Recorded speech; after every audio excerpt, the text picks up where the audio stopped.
गुरुर्ब्रह्मा गुरुर्विष्णू गुरुदेवो महेश्वरा गुरु हा साक्षात परब्रह्म तस्मै श्री गुरुवे नमः। ज्या ज्या ठिकाणी मन जाय माझे त्या त्या ठिकाणी निज रूप तुझे मी ठेवितो मस्तक ज्या ठिकाणी तेथे सद्गुरु तुमचे पाय दोन्ही। ओम ब्रह्मानंदं परमसुखदं केवलं ज्ञानमूर्तिं द्वंद्वातीतं गगन सदृशं तत्त्वमस्यादि लक्षणं एकं नित्यं विमलवचनं सर्वदी साक्षीभूतं भावातीतं त्रिगुणरहितं सद्गुरुं तन्नमामि। महायोगपीठे तटे भीमरथ्या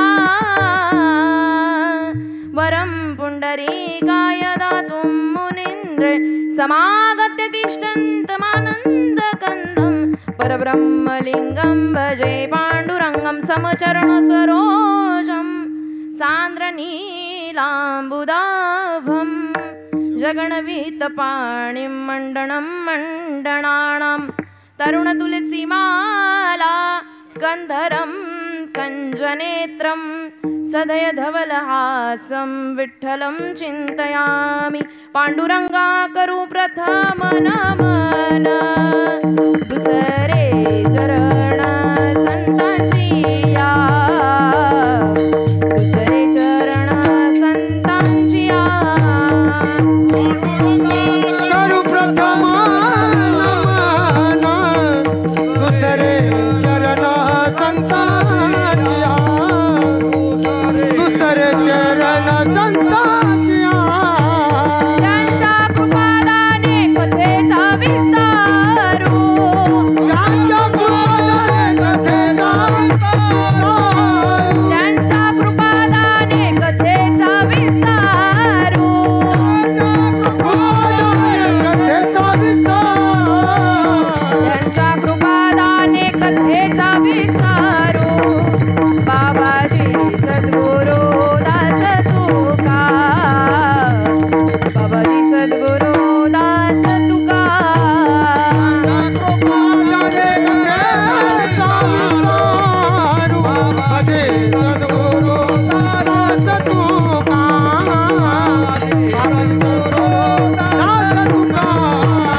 पांडुरंगा करू प्रथम नमन दुसरे चरण संतांची त्यांच्या कृपादानी कथेचा विस्तारू बाबाजी सद्गुरु दास तुका राधा मेरी मातू पिता मेरा घनश्याम इन दोनों के चरणों में मेरा वारंवार प्रणाम।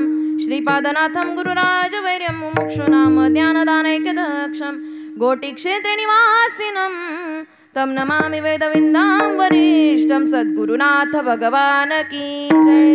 आत्मरूप गणेशु केली स्मरण होय सकल विद्याचे अधिकरण तेची वंदू श्री चरण श्री सद्गुरूंचे ते नमस्कारो न्याता। ओम नमो ज्ञानेश्वरा ज्ञानेश्वरा ओम नमो ज्ञानेश्वरा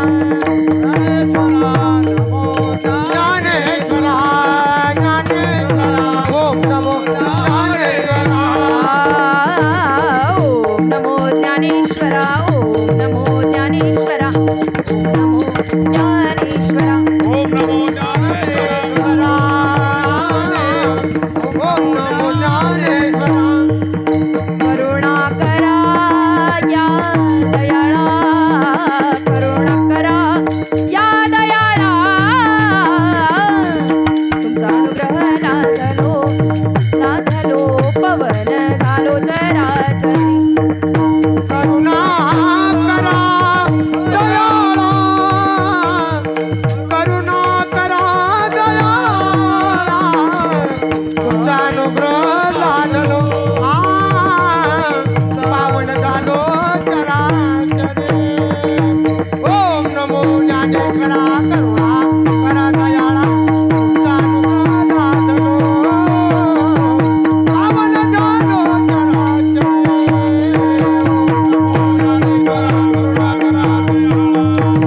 अनुग्रह लादलो पावन झालो ओम नमो ज्ञानेश्वरा करुणा करा दयाळा तुमचा अनुग्रह लादलो पवन झालो चराचरी। मी तो कला कुसरी काहीच नेने बोलतो वचने अति भाविक एका जनार्दनी तुमचा दास त्याची आस पुरवावी मस्तक हे पायावरी मस्तक हे पायावरी मस्तक हे पायावरी मस्तक हे पायावरी या वार करी संतांच्या या वार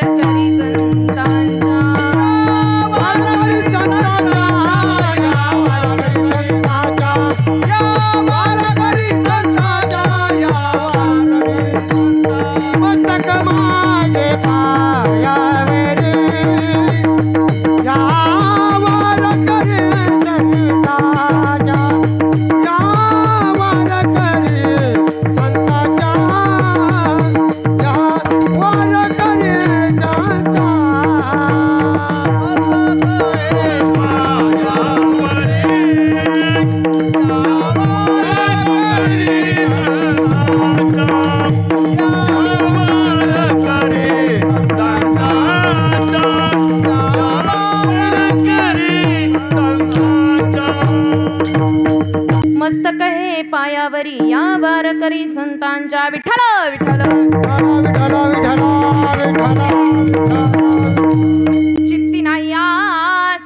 चित्ती नाही आस त्याचा पांडुरंगदास असे भक्ताची आघरी कामे न सांगता करी. प्रस्तुत प्राप्त प्रसंगी निवडलेला अभंग जगतवंदनीय जगद्गुरु वैराग्याचे महामेरू भागवत धर्माच्या कलशस्थानी विराजमान असणारे पंचम वेद पंचम पुरुषार्थ निर्माते जगाचा संसार सुखाचा करण्यासाठी अवतारित झालेले महाराष्ट्र भूषण देहू निवासी सुप्रसिद्ध साधू महान भगवत भक्त वारकरी संप्रदायाच्या वटवृक्षाला लागलेले एक गोंडस फळ इंद्रायणी नदीच्या तीरावर उठलेलं भक्तीचं वादळ म्हणजे तुकोबाऱ्या विठ्ठल विठ्ठल यांचा 4 चरणाचा अभंग तुम्हा 2 चरणांच्या संत माईबाप्पांच्या सेवेसाठी घेतलेला आहे. सेवेला सुरुवात करण्यापूर्वी थोडासा परिहार द्यायचा, तो म्हणजे असा: शिवसाई माथाडी कामगार मित्र मंडळ आयोजित अखंड हरिनाम सप्ताह व ग्रंथराज ज्ञानेश्वरी पारायण सोहळा वर्ष 19वे आणि या 19व्या वर्षातला हे 4थ्या दिवसाचं कीर्तनरूपी पुष्प माझ्यासारख्या लेकराच्या वाट्याला यावं हे मी माझं परमभाग्य समजते.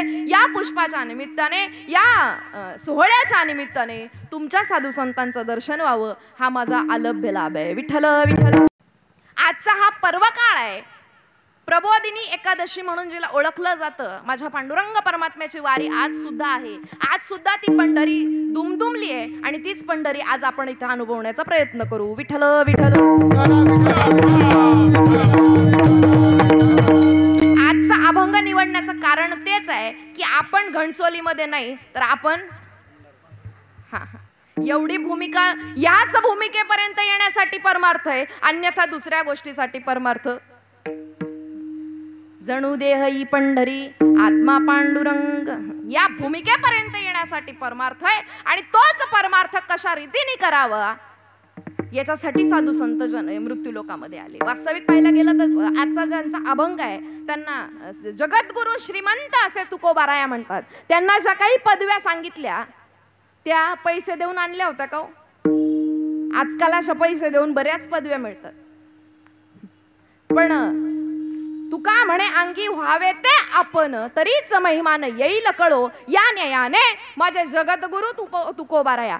अगदी सर्वसामान्य असणारे तुकोबाराया होते. सुरुवातीला ज्यावेळेस लोकांना माहित नव्हते संत नक्की कोण असतात, संत तुमच्या आमच्या सारखे दिसतात, चातुर्य लपवी महत्व हरवी. चातुर्य लपवलं जातं, दिसताना आपल्याला वाटतं कोण तुकोबा आहे. त्यावेळेस वेडा तुका म्हणवणारेच लोक आज त्यांना जगद्गुरु तुकोबाराया म्हणतात. विठ्ठल विठ्ठल. आणि तेच तुकोबाराया तुम्हाला आम्हाला सांगतायत पांडुरंग परमात्मा नक्की कुणाचा दास होऊ शकतो. आज इथं प्रत्येकाला वाटतं देव आपल्याला आवडतो ही सामान्य गोष्ट आहे, पण देवाला आपण आवडतो ही असामान्य गोष्ट आहे. साधू संत जे होते त्यांना देव प्रथमतः आवडत होता, पण त्यांची भक्ती इतकी पराकोटीची होती की देवाला ते आवडायला लागले. आणि तुमची आमची भक्ती सुद्धा तशाच प्रकारची असावी. आपल्याकडे म्हणतात देवाला आवडला म्हणजे देवाच्या गावाला मरण येणं म्हटलं ना तरी ते काही सोपं राहिलेलं. जरी सोपं म्हणत असले तरी जो देवाला आवडतो, माझं नेहमीचं एक वाक्य आहे, जो नावडे सर्व, आपल्याकडे म्हणतात काय, जो आवडे सर्वांना तोच आवडे, बरोबर ना? पण माझ्याकडे एक विरोधाभासातलं वाक्य आहे, जो नावडे सर्वांना तोच आवडे देवाला. तुम्ही म्हणाल कसं काय? समाजाला काय आवडतं तर समाजाला स्तुती आवडते, समाजाला आपल्याबद्दल गोड बोललेलं आवडतं. मात्र माझ्या भगवान परमात्म्याचं जर त्याचं गोड जरी नाही बोललं, त्याच्याशी त्याची स्तुती जरी नाही केली, फक्त त्याला काय आवडतं, आवडे देवासी तो एक प्रकार. ज्यावेळेस समाज तुम्हाला वेडा ठरवतो ना त्यावेळेस माझा भगवान परमात्मा तुम्हाला आम्हाला जवळ घेतल्याशिवाय राहत. जगद्गुरु असणाऱ्या तुकोबारायांची लोकांनी गाढवावरून धिंड काढली, मात्र त्यांच्या सोबत भगवान परमात्मा होता.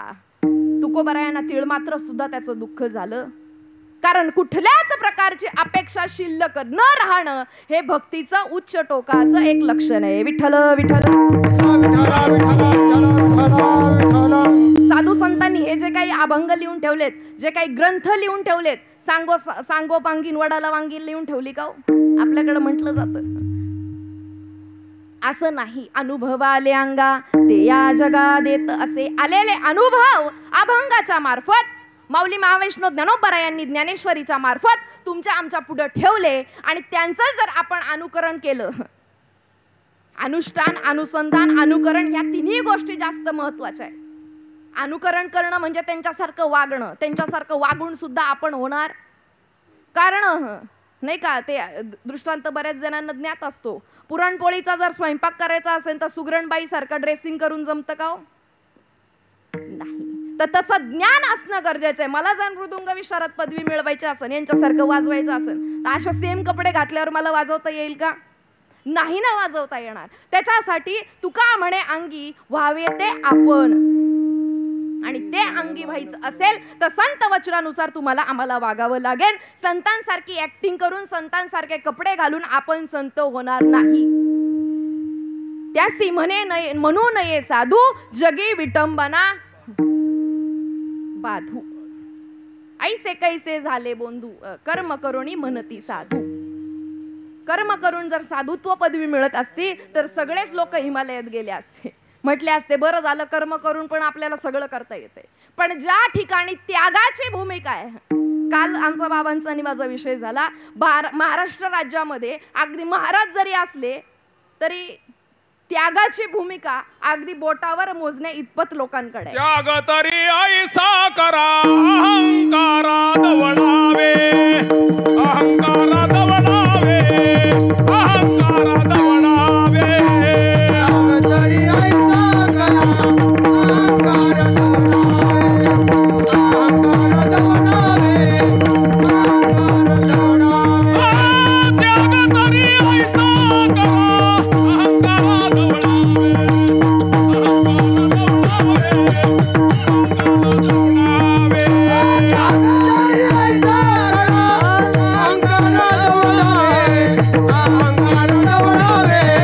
अहंकारा दवडावे,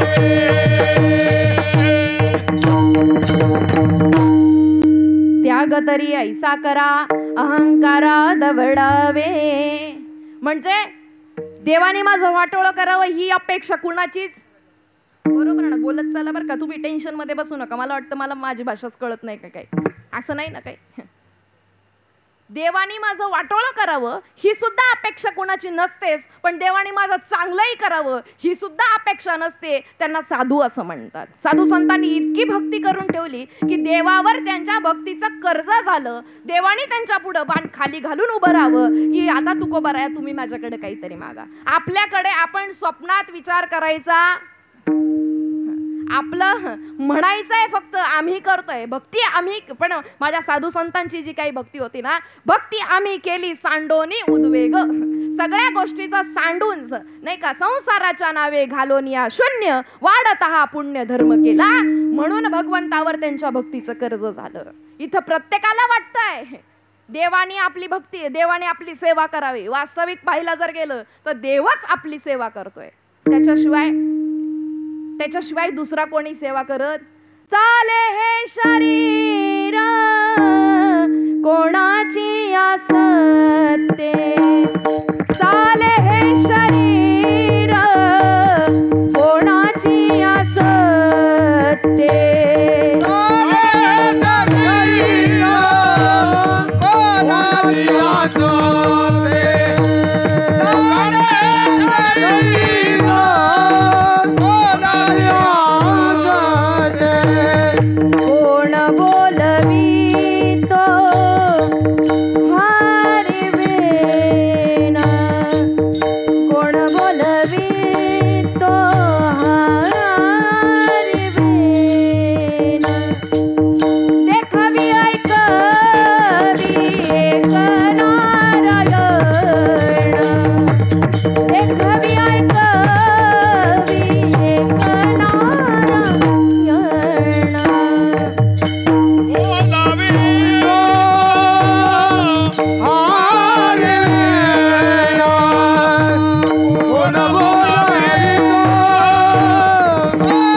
शरीर कोणाची असत्ते, कोण बोलवितो हरिवीण, देखवी ऐकवी एक नारायण, तयाचे भजन चुकू नका. त्याच्या सत्तेने तुम्ही आम्ही चालतोय, मात्र आमच्या बुद्धीचा दोष, तद्वत आमची चंचल असणारी बुद्धी आम्हाला असं भासवते की आमची जे काही चाललंय हे माझ्या सत्तेने चाललंय, आणि ज्या दिवशी हे माझं संपेल त्या दिवशी भगवान परमात्मा दास झाल्याशिवाय राहणार. वास्तविक अजून जर पुढे जाऊन विचार केला तर साधू संतांना हेही वाटलं नाही का देवाने आमचं दास्यत्व करावं. ती सुद्धा भूमिका न राहणं याला म्हणतात भक्तीचं उच्च टोकाचं लक्षण. इथं तुकोबाराया सांगताना म्हणताय चित्ती नाही आस. अंतःकरण चतुष्टाचा एक भाग म्हणजे चित्त आहे, अंतःकरण चतुष्टाचा दुसरा भाग आहे मन, बुद्धी, चित्त आणि अहंकार. हे 4 भाग प्रत्येकाच्या अंतःकरण चतुष्टाचे आहे. ऐकायला थोडंसं जड जाईल, पण थोडंसं आपणही विचार करू, तुमच्या सोबत माझंही चिंतन होईल. विठ्ठल विठ्ठल इथं 4 भाग असताना सुद्धा तुकोबाराया इथं चित्त हा शब्द वापरतायत. तर चित्त का शब्द वापरलाय? मन जर पाहिलं तर मन तुमच्या आमच्या ठिकाणी, तुमच्या आमच्या बुद्धीच्या ठिकाणी संकल्प विकल्प, हे खरं का ते खरं, संबळासारखं हे पण खरं. संबळाला 2 काठ्या असतात. संबळ बघितलं ना, त्याचं नाव जरी संबळ असलं तरी त्याला 2 काठ्या असतात. एक काठी असते ती म्हणते हेच खरं हेच खरं, आणि दुसरी जी काठी आहे ती म्हणते हे बी खरं हे बी खरं. तसं तुमचं आमचं मन आहे जे संकल्प आणि विकल्प तयार करतंय. खरंच भक्ती केल्यावर आम्हाला वैराग्य प्राप्त होईल का?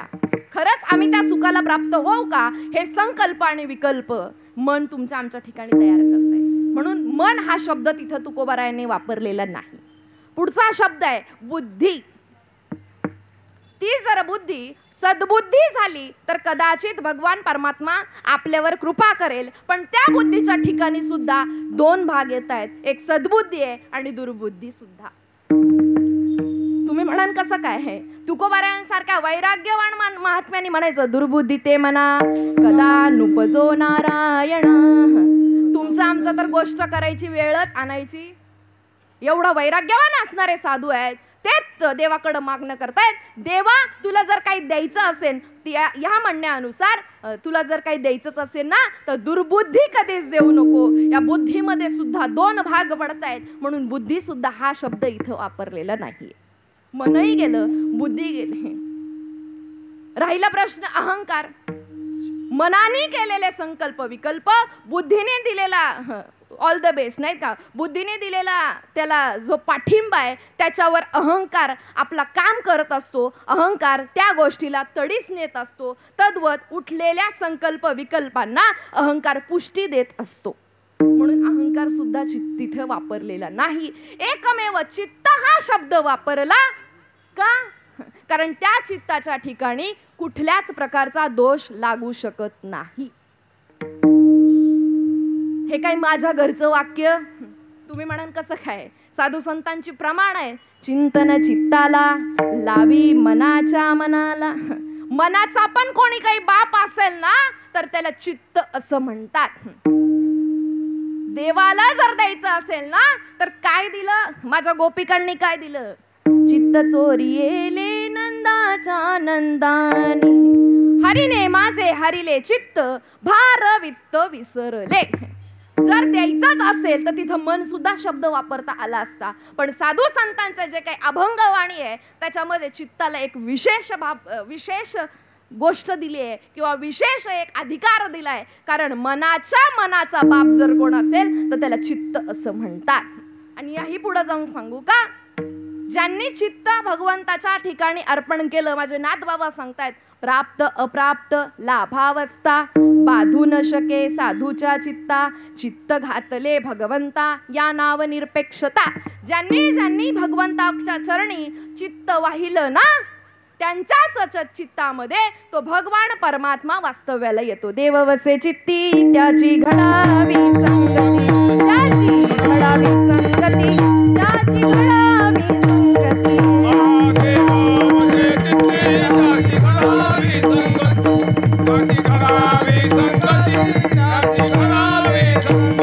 ऐसे आवडते मना,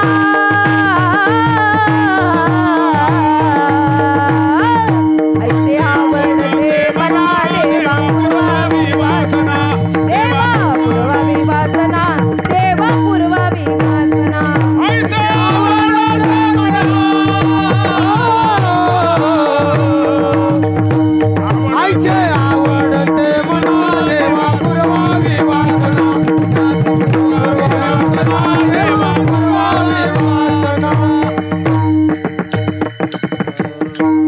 त्यांच्याच चित्तामध्ये वास्तव्याला येतो, ज्यांचं चित्त निरपेक्ष भावनेने भरलेलं आहे. चित्त घातले भगवंता या नाव निरपेक्षता, ज्यांचं चित्त ज्याला कुठल्याच प्रकारचा दोष लागत, मिळाल्याची संतुष्टताही नाही, मिळाल्याबद्दल आनंदही नाही आणि गमावल्याबद्दल दुःखही नाही, त्याच अशाच अगदी मऊ लोण्याहून असणाऱ्या चित्तामध्येच देव वास्तव्याला येतो, अन्यथा इतर ठिकाणी नाही. देव वसे चित्ती त्याची घडावी संगती. माझे तुकोबारा या देवाकडे प्रार्थना करतायत, देवा तुला जर काही द्यायचंच असेल तर तू माझ्या चित्तामध्ये वास्तव्याला ये, त्याची घडावी संगती. तुकोबारायांनी वासना हा शब्द वापरलाय. ऐसे आवडते मना देवा पुरवावी वासना.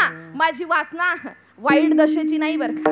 वासनेला बऱ्याचदा गौणत्व दिलं जातं, पण तीच वासना जर देवाजवळ लावली, ऐसी आवडते म्हणा, देव चित्तामध्ये वास्तव्याला आल्याशिवाय राहणार नाही. आणि तेच चित्त इथं तुकोबारायांना अपेक्षित आहे. चित्ती नाही आस, त्याला कुठल्याही प्रकारचा डंका लागू शकत नाही. कदाचित मन इतर ठिकाणी जाऊ शकतं. कीर्तनात बसल्यानंतर जातं ना मन, फराळाचं असेल का, कीर्तन झाल्यावर घरी कधी जाणार, मन अनेक ठिकाणी जाऊ शकतं.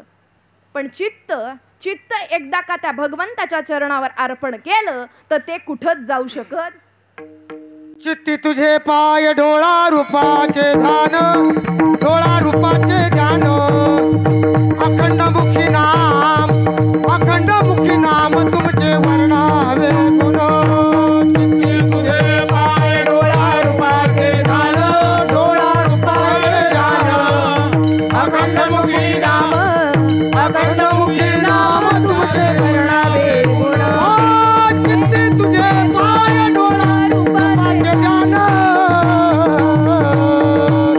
अखंड मुखी नाम तुमचे वर्णावे गुण, अखंड मुखी नाम तुमचे वर्णावे गुण. चित्ती तुझे पाय डोळा रूपाचे ध्यान, अखंड मुखी नाम तुमचे वर्णावे गुण, अखंड मुखी नाम तुमचे वर्णावे गुण.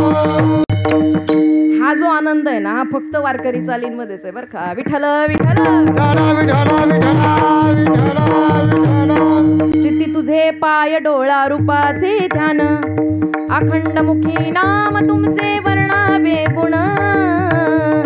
हेच एक तुवा मागतो मी दातारा, उचित ते करा भाव जाणोनी खरा.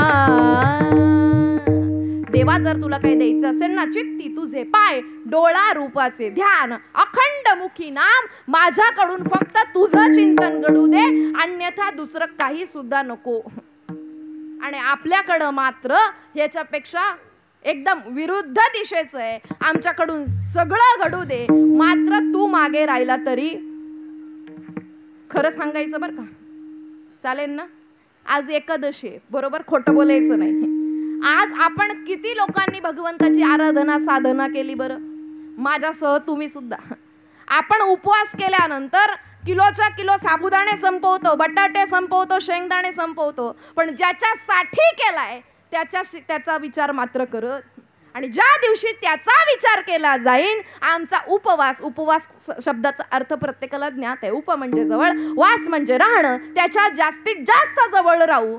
खिचडीची आठवण येणार, कितीही त्रास झाला तरी फोडीली गोवरी तैसा दिसे तोंडावरी दिसणार नाहीच दिसला पाहिजे. नाहीतर आम्ही भरपूर भक्ती करतोय, आम्ही भरपूर साधना करतोय, मात्र ती आमच्या आरशावर जर दिसत नसेल तर केलेली साधना आरसा. लग्नाला जायचं असेल, कीर्तनाला जरी जायचं असलं, किती वेळा आरशात पाहतो बरं. आपला आरसा आपल्याशी ज्या दिवशी बोलेल त्या दिवशी ठरवायचा आपण केलेली भक्ती योग्य आहे. आपला आरसा जोपर्यंत आपल्याशी बोलत नाही तोपर्यंत ठरवायचं चित्तामध्ये काहीतरी मलिनता आहे. ज्या दिवशी चित्त पूर्ण निर्मळ होईल, क्लिअर होईल, त्या दिवशी देवानी गोपाळ राहे ते, देवानी गोपाळ राहे ते,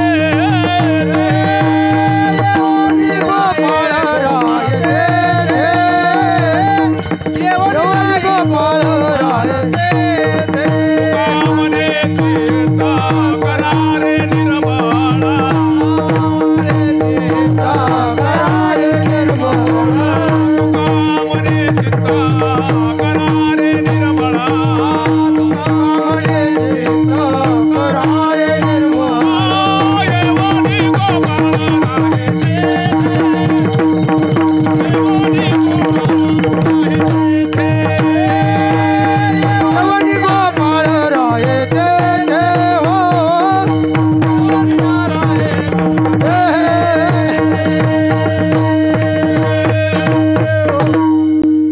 गोपाळ तिथंच येऊन राहतो, कुठं नावाचा नाही बरं का. तुका म्हणे चित्त करारे निर्मळ, येवोनी गोपाळ राहे तेथे. चित्त एकदा का निर्मळ झालं की देवाला फ्लेक्स लावायची गरज, देवाला आमंत्रण द्यायची गरज, तो आल्याशिवाय राहत. पण चित्त निर्मळ असावं लागतं. निर्मळ असण्यामध्येच आस हा शब्द दडलेला आहे. चित्ती नाही आस. आस या शब्दाकडे वळत असताना इथं दोन अर्थाने आस हा शब्द वापरला जातो. जसं आषाढी वारी मध्ये आपल्याला प्रत्येकाला एक पांडुरंगाच्या भेटीची एक आस असते. आस म्हणजे अपेक्षा, बरोबर. कुठल्याही प्रकारची आस न ठेवता वारकरी मात्र आस घेऊन वारीला जातो. विठ्ठल विठ्ठल. एका वाक्यात दोन अर्थ आहे. कुठल्याही प्रकारची अपेक्षा न ठेवता फक्त त्याच्या भेटीच्या ओढीने वारीला जातो, बरोबर ना. आज अनेक वारकरी पंढरपूरला गेलेत. तुमच्या आमच्या अंतःकरणामध्ये सुद्धा त्याच्याबद्दलचं दुःख आहे की आपल्याला तिथे जाता आलं नाही. पण जी आस लागते ना त्याचं गोड वर्णन माझे तुकोबाराय करतात. भेटी लागी जीवा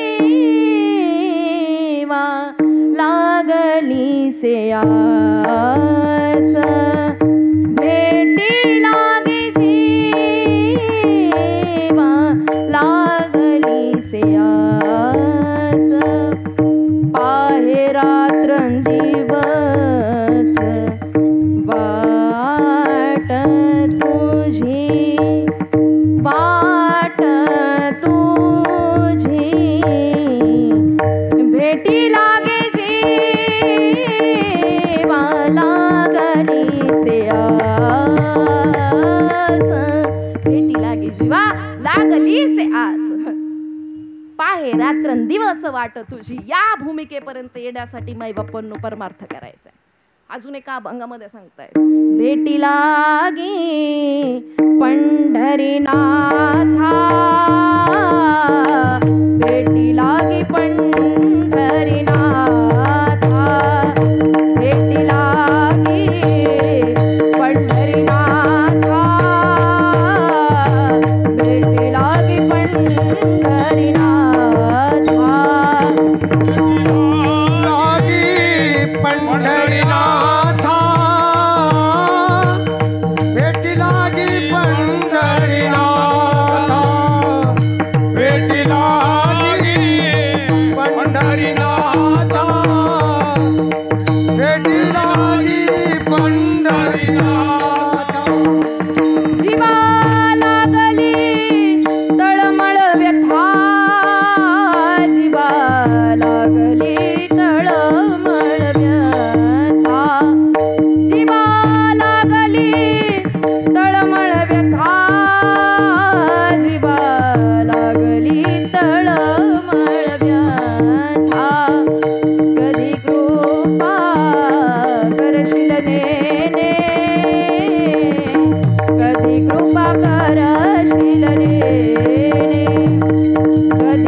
पंढरीनाथा, जीवा लागली तळमळ व्यथा. त्या भगवान पंढरीश पांडुरंग परमात्म्याची या जीवाच्या ठिकाणी ओढ लागते. तद्वत या जीवाच्या ठिकाणी आस उत्पन्न होते. मात्र ही आस इथं तुकोबारायांना अपेक्षित नाही. पण ही जोपर्यंत आस उत्पन्न होत नाही तोपर्यंत दुसरी आस मात्र सुटत. भेटीची आस आहे. त्याचं एकदा का त्याला भेटलं, त्या पंढरीश पांडुरंग परमात्म्याचं या अंतःकरणामध्ये एकदा का दर्शन झालं, मात्र दुसरी जी आस आहे, दुसरी जी काही अपेक्षा नावाची आस आहे ना, ती संपल्याशिवाय राहत. परंतु त्या पांडुरंग परमात्म्याची, कोणता पांडुरंग परमात्मा? सोलापूर जिल्ह्यातला, बरोबर ना. याही पुढे जाऊन सांगू का? तिथं पांडुरंग परमात्मा आहे, इथं अधिष्ठान रूपाणी पांडुरंग परमात्मा आहे. मग इथल्या मधल्या जागेमध्ये काही ओस पडलाय का? मधल्या जागेमध्ये जो काही भरून पुरून उरलेला आहे, इथलाही दिसतोय आणि तिथलाही दिसतोय, पण या दोघांच्या मध्ये जो काय तो ज्या दिवशी भेटेल, तुमची आमची आस संपल्याशिवाय राहणार नाही. फक्त तो भेटण्याची गरज आहे. तो मज भावा, तो मज भावा, वेळोवेळा भावा पांडुरंग. आणि मग तो झाला की मग माझे ज्ञानोबराय सांगतात, आजी संसार सफल झाला गे माय. आजी संसार सफल झाला गे माय. देखिले पाय विठोबाचे. कुठले पाय? आणि एकदा का ते पाय समजले, ते ज्ञान समजलं, कारण त्या ज्ञानाशिवाय आम्हाला त्या भगवंताची प्राप्ती होणार नाही. कोणता तो? तो हा विठ्ठल बरवा, जो पांडुरंग परमात्मा सोलापूरमध्ये सुद्धा आहे, तोच तुमच्या आमच्या अंतःकरणामध्ये आहे. नाही म्हणायची जागा. आणि तो एकदा का वास्तव्याला आला किंवा त्याची एकदा का संगती घडली, मग कुठल्याही प्रकारची आस राहणार. आस सोडणं, संसार सोडणं म्हटणं कीर्तनात फार सोपं आहे. अजून याही पुढे जरा प्रपंचात येऊन सांगायचं झालं तर, पण घरी गेल्यावर कुठलंच कर्म चुकत. कर्म कुणाच्या बापाला सुद्धा चुकलं, देवादिकांना चुकलं नाही, तुम्हाला आम्हाला सुद्धा चुकणार नाही. परंतु माझे नाथ बाबा सांगतायत, एका जनार्दनी भोग प्रारब्धाचा, हरी कृपेताचा नाश झाला. हरी कृपे त्याचा नाश झाला. प्रारब्ध कर्म कुणालाच चुकत नाही, परंतु त्याचा भोग भोगण्याची ताकद, तद्वत एका भोग संपवण्याची, भोग सारण्याची ताकद एकमेव एका ठिकाणी मिळू शकते, ती म्हणजे परमार्थात. बरं, परमार्थ कशासाठी आहे? परमार्थ महाधन जोडी देवाचे चरण. परमार्थ महाधन जोडी देवाचे चरण. परमार्थ महाधन जोडी देवाचे चरण. परमार्थ महाधन जोडी देवाचे चरण.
जोडी देवाचे चरण. महाधन कुठलं तर देवाचं चरण. दुसरं धन गोळा करण्यासाठी परमार्थ मुळीच नाही. मात्र परमार्थ केल्यावर देव सुद्धा आपल्याला उपाशी ठेवत. तुम्ही म्हणाल कस काय? मग त्या उपाशी नाही राहायचं म्हणून परमार्थ करायचा असं नाही बरं का. अशा हेतूने निरपेक्ष भावनेने केलेला परमार्थच देवापर्यंत जातो. कुठल्याही हेतूने केलेला परमार्थ देवापर्यंत जाणार. तुमची आमची त्याला सत्कर्म म्हणता येईल. तुम्ही आम्ही ज्या हेतू ठेवून करतोय, जे काही करतोय ना, की मी सकाळी देवाला दिवा लावला पाहिजे, संध्याकाळी देवाला दिवा लावला पाहिजे, हारतुरे वाहिले पाहिजे, किंवा तुळशीला पाणी घातलं पाहिजे, आळंदी पंढरपूरची वारी केली पाहिजे, हे जे वरपंगाची गोष्ट आहे, याला सत्कर्म असं म्हणता येईल, पण याला परमार्थ किंवा भक्ती असं म्हणता येणार नाही. मात्र परमार्थ महाधन जोडी देवाचे चरण. ज्या ठिकाणी अंतरंगापासून केलेला परमार्थ आहे ना, मग त्याच ठिकाणी जोडी देवाचे चरण. वावया जतन हे उपाय लाभाचे. युक्त आहार विहार नेम इंद्रियांसी सार नसावी बासर मुद्रा बहुभाषेची. हे परमार्थ करत असताना काही रूल आहेत, काही नियम आहेत, काही अटी आहेत. आणि या मार्गाने जर गेलो, नक्कीच आमची आस संपल्याशिवाय, वास्तविक पाहायला गेलं तर अपेक्षा सरणावर जाईपर्यंत सुद्धा संपत, प्रपंच करणाऱ्याची तर नाहीच संपत, पण महाराजांची सुद्धा संपत. महाराज काही वेगळेत असं म्हणून महाराज आहेत, त्यांना संत असं म्हणत. आम्ही महाराजाला संत केलं असेल तर ते आपली चुकी आहे नाही का. पण आम्ही जे बघतोय संत कुणाला म्हणतात, त्याची संत ज्यांचा हेत विठ्ठल नेणती काही टाणाटोणा नामस्मरणा वाचोनी, त्यांनाच संत म्हणतात. सर्वाभूती दया साधू म्हणावे ऐसी या, जग ब्रह्मरूप जाण तेची साधूचे लक्षण, सर्वाभूती समदृष्टी तोची साधू इये सृष्टी. आणि त्यांनाच संत असं म्हणतात. आणि अशा संतांना शरण गेल्याशिवाय अंतरंग चतुष्ट तद्वत आमचं चित्त त्या मऊ लोण्याहून किंवा तद्वत शुद्ध होणार नाही, जोपर्यंत आम्ही अशा साधूंना शरण जात नाही. पण अशा साधूंना शरण गेल्यानंतर आम्ही त्या भगवंताचं नामस्मरण करणं सुद्धा गरजेचं आहे. एक तर मनुष्यत्व मिळत नाही, मनुष्यत्व मिळाल्यानंतर मुमुक्षुत्व मिळत नाही, आणि मुमुक्षुत्व असल्यानंतर साधूची भेट होत नाही, आणि साधूची भेट झाल्यानंतर आपण त्या जागेवर राहत. आम्हाला ज्या वेळेस पूर्णत्वाचं अंग येतं, परमार्थ ही न संपणारी गोष्ट आहे. आम्हाला असं वाटतं नाही आता मी माळ घातली, आता मी नामस्मरण केलं, आता माझा परमार्थ सफल. पण विश्वमाऊली ज्ञानोबराया सुद्धा शेवटपर्यंत भगवंताची भक्ती करत होते. त्यांचं कार्य जरी 22व्या वर्षी पूर्ण जरी झालेलं असलं ना, तरी तेवढं कार्य आपल्याकडून 22 किती वर्ष गेल्यानंतर तेवढं कार्य होईल. आपले 10 पिढ्या गेल्या तरी होणार. कारण जगाच्या कल्याणा संतांच्या विभूती, देह कष्टविती परोपकारी, किंवा गेले दिगंबर ईश्वर विभूती, राहिल्या त्या कीर्ती जगा माझी. वैराग्याच्या गोष्टी ऐकिल्या त्या कानी, आता पुन्हा ऐसे होणे. त्यांच्यासारखं अनुकरण करणं गरजेचं आहे. मात्र तसं परत कोणी होणार, कोणी व्हायचा प्रयत्न जरी केला तरी होऊ शकत. प्रयत्नवादी असणं गरजेचं आहे, त्यांच्या मार्गावर चालणं गरजेचं आहे. पण त्या मार्गावर त्याच मार्गाने गेल्यानंतरच चित्तातली आस जाईल बरं का.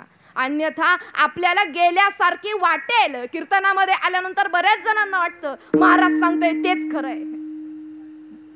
वृत्ती आहे ना, कीर्तनामध्ये आल्यानंतर प्रत्येकाची निवृत्ती होते. काय ठेवलंय प्रपंचात, परमार्थच बरा आहे. पण एकदा का कीर्तन संपलं, मंडपाच्या बाहेर गेलो का मग चला घरी, चला फराळ करायचंय, खिचडी बनवायची, भांडी घासायची, याच्या व्यतिरिक्त कुणाच्याच डोक्यात काही राहत. अगदी मी तुम्हाला म्हणते असं काही नाही, माझं सुद्धा तेच आहे बरं का. पण मात्र ज्या वेळेस तुमचं आमचं ते भजन, तद्वत ते चिंतन अच्युत पदापर्यंत चालेल, तद्वत पवित्र तो देह माझे साधू संत वर्णन करतायत. त्यांनाच संत असं म्हणतात, किंवा त्यांनाच साधक असं म्हणतात. पवित्र तो देह वाणी पुण्यवंत, जो वदे अच्युत सर्व काळ. जो अच्युताचं चिंतन सर्व काळ करतोय, त्याचं चित्त, त्या चित्तामध्ये तो चित्त निर्मळ झाल्याशिवाय राहणार नाही. तद्वत त्याच्या चित्तातली आस संपल्याशिवाय राहणार. आपण देवाकडे गेल्यानंतर जसं सुरुवातीला सांगितलं, एक आजीबाई म्हटली महाराज तुम्ही म्हणताय तसंच आहे, मी देवाकडे गेल्यावर काही एक मागत. मग म्हटलं काय करता आजीबाई? देवा हे आहे, मला काही देऊ नको, पण हे असंच राहू दे. मग हे मागणं आहे का काहीच मागणं नाहीये? पण मात्र माझे साधू संत सांगतात काही न मागे कोणासी, काही न